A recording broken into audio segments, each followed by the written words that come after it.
This cliche photo spot, the most basic of basic photo spots, completely changed how I see Portra 160. So let me explain.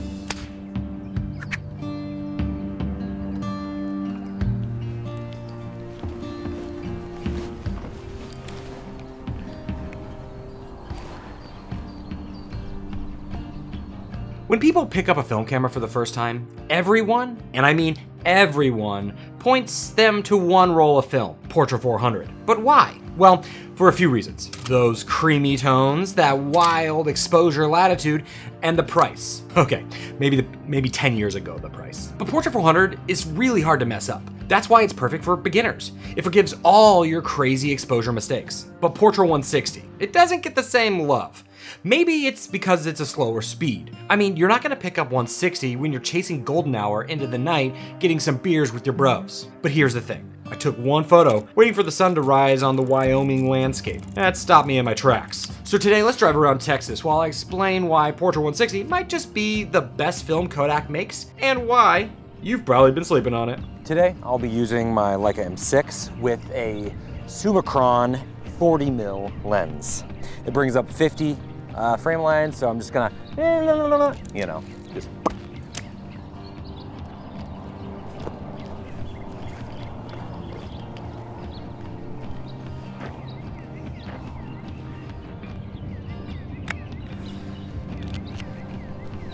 I think those tires are gonna be really cool.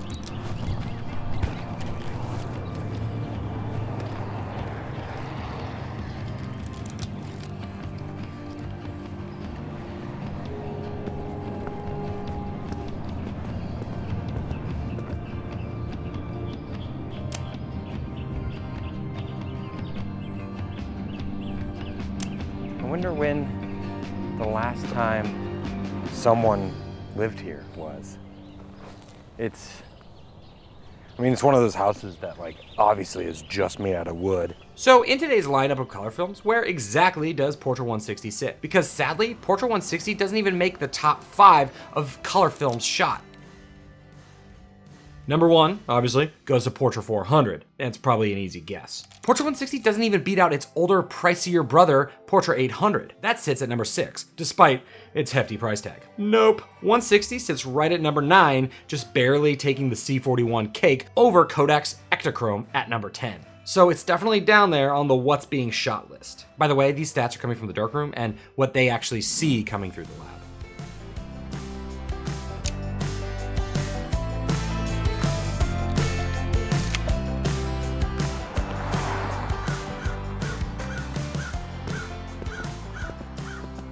Now, back in 1989, before the dawn of the single origin Portra, you have the variants, VC and NC, vivid color and natural color. They're great films, by the way. They came in both 160 and 400, but not an 800. Sorry, 800. No love for you. I mean, I love you. Those films were made for printing and not really optimized for scanning yet. So when scanning became the mainstream, Kodak decided to give those 12-year-olds a facelift and drop the VC and NC to become Portra.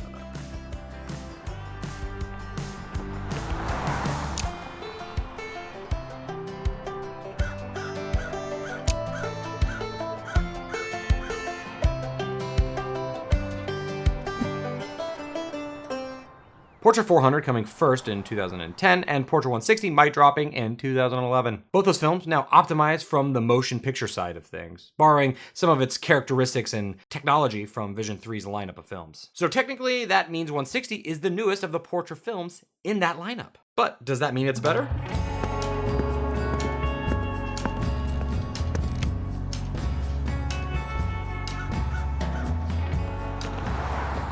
These shots are honestly killer. Every single one, straight up banger. The colors, the Texas light, the compositions, I was for sure batting 100 with these shots. Now, these are medium format, and obviously at this point, you know the Mamiya lenses are top notch. And if you don't, how about you actually go watch my love letter to that camera? But each shot here has incredible detail, both in the highlights and the shadows. I mean, look at this Dairy King shot. You can see the mountain detail in the reflection. And yeah, I said Dairy King. I think the dairy monarchs have a hold on Texas.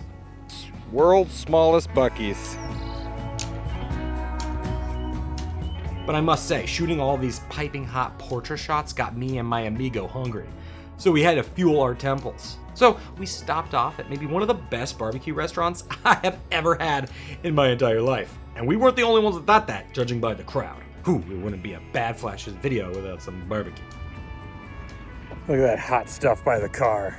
Now, here we see the first time I actually decided to shoot this same scene in both formats back to back. What a concept. Right away, after inverting both images, they came in drastically different in their color tones. Overall, I'm not quite sure what that's all about. It could be the difference in the lens coatings. Ultimately, I'm just not sure. But when all the color was equalized, what I'm really impressed with is the latitude across the board. You can 100% see inside and outside with all its detail.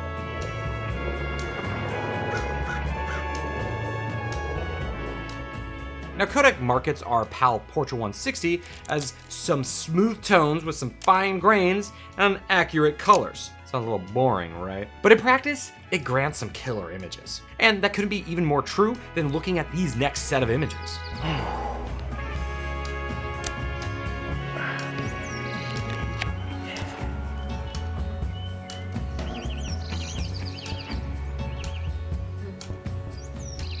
So there's a family of bees living over there, and I'm not going close to it at all. Nope, that ain't happening.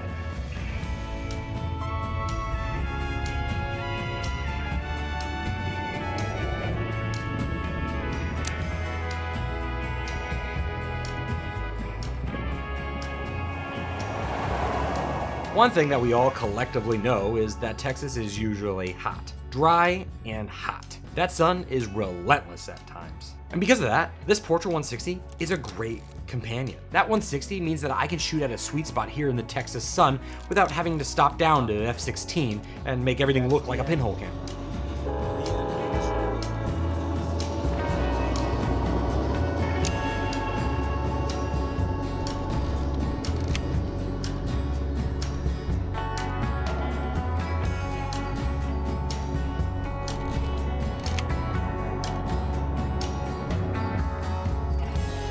Let us commence.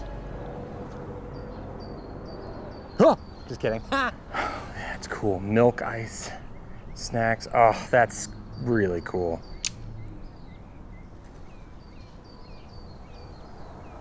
I don't think customers are using this anymore.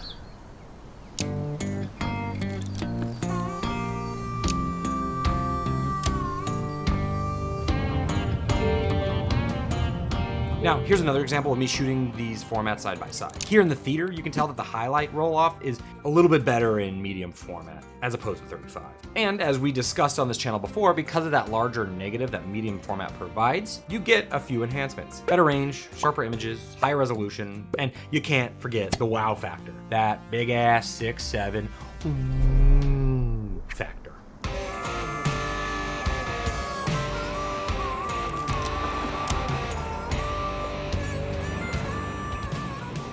Now, one group of people that really love some Portra 160 are the wedding photographers. Specifically because the way that Portra renders those lovely faces. You don't want brides looking weird. The film makes skin tones look like they were painted by angels. I mean, look at my main man here, striking his signature brooding pose. He excels in both formats. But when zooming in, I must admit that medium format highlights roll off his cheek a little bit more gracefully. And I can't forget to mention that my buddy Trev shot Portra 160 at my wedding, and it was both of our favorite looks out of the bunch of Portras, followed next by 800. I don't know, 800's up there too though. But still, that just means that Portra 400 is kind of lagging behind.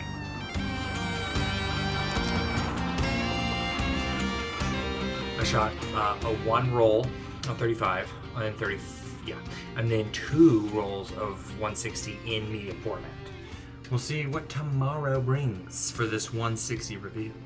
But just as I thought I'd seen all that Portra 160 could do, we decided to push it. Push it real good. And that's coming up. But first, these.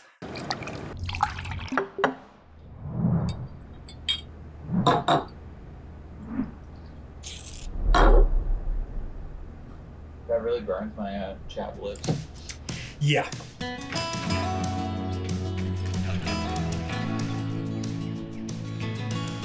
That next day was a rough start here way out west. Our coffee options were a bit slim. God, there's so much sugar in that.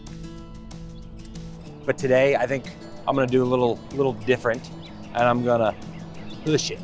I'm gonna push it so that we can see what it does with pushing. Let's go.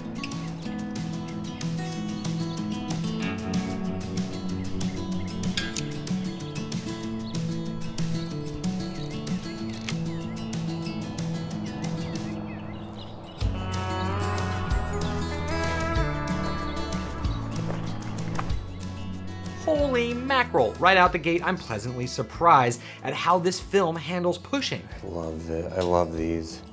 This whole place was magical. How many times do you get to see a post office attached to the back of a gas station? The answer is one. Just the one. One thing that's really cool about exploring abandoned buildings is the fact that you get to see all the little things that are left behind. But yeah, this back room is creepy. So naturally, I had to take a photo of it. So 1, 2. Oh, I'll spare you from my cursing. See, this Light Pixel flash is now in my burn book. On this trip alone, it has ruined an entire roll of film. But what this does do is give you a good idea of underexposing when pushing. And honestly, it's what we can expect. No shadow detail and noticeable grain. Okay, there it goes. So at least there's that. But when the flash did start to work, we get this. And it definitely cleans up the shot for sure. But what happens if we overexpose a push 160 image? I'm thinking 15 seconds was a bit too long for this shot, or at least too long for the bright metal fridge at the opening of the window. Here we can see the highlights getting real gross. Let's just say I wouldn't hang this one up on the wall, not even in my bathroom.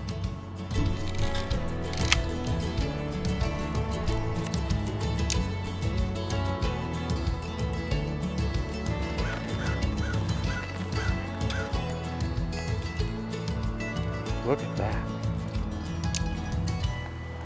It's cool in there.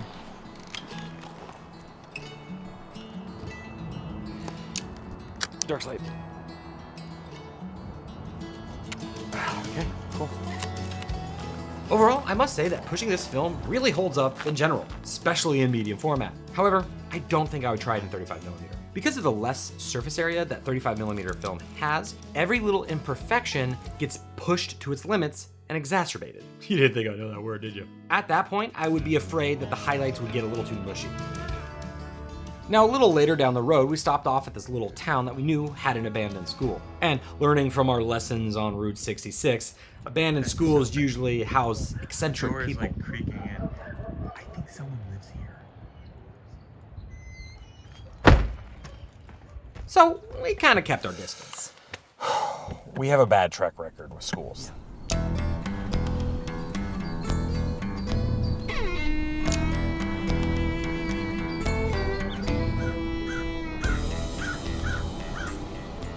And here I want to reiterate how much I love the blues in Portra 160. My skies have never looked better. That is definitely what a pro level film gives you. And not to mention, because it ain't the most popular film on the block, you can rest assured that you'll always be able to find it in stock. Actually, that's the reason why I started falling in love with 160 in the first place. It was the only film in medium format they had in Wyoming. Apparently this is the town dump and town fire station.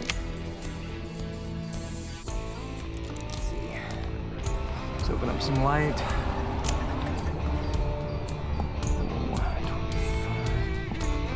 Here we go. So I got this door in the foreground. I got the light in the background, and oh, that green. I hope that green pops.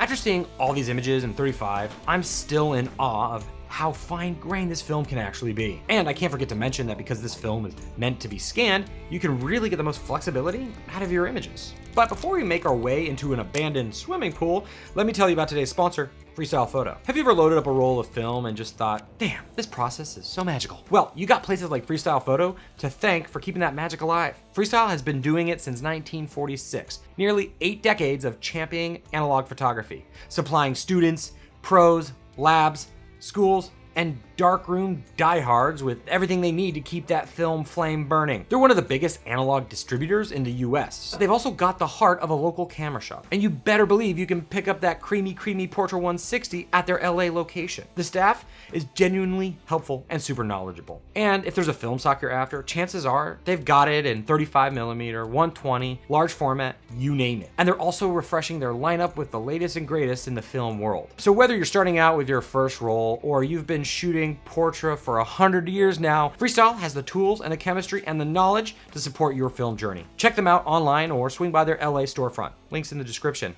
Okay, so let's get back to the plains of Portra. That pool is really cool back there. It's really cool.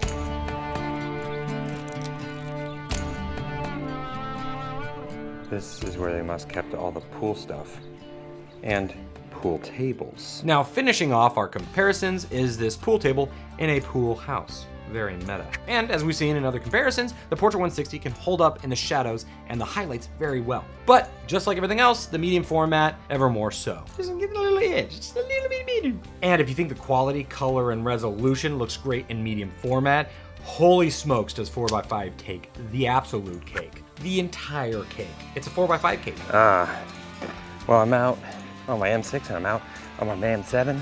So I'm gonna go back and I put my Leica away. There's no more Leica love for this video. Sorry, gang.